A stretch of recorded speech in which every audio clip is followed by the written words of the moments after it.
আমরা সবাই fat burn করাতে চাই এবং খুব দ্রুত ফ্যাট বার্ন করাতে চাই।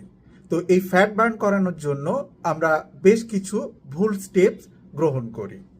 তার সাথে আমরা একটা ভুল ডায়েট নেই, যার থেকে আমাদের স্বাস্থ্যের ওপর একটা বাজে প্রভাব পড়ে। অনেকে মনে করে যত কম খাওয়া হবে তত দ্রুত ফ্যাট বার্ন হয়, এতে শরীর স্টারভেশন মোডে চলে যায়, শক্তি কমে যায়, মেটাবলিজম স্লো হয় এবং ফ্যাটের পরিবর্তে মাসল সেলগুলো নষ্ট হয়।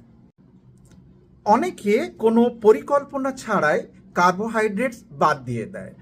এতে ক্লান্তি, ব্রেন ফগ এবং কনস্টিপেশনের মতন বিভিন্ন সমস্যা আসে। ফ্যাট ফ্রি বা জিরো ফ্যাট ডায়েট নিয়ে থাকেন, কিন্তু fats are essential for our body.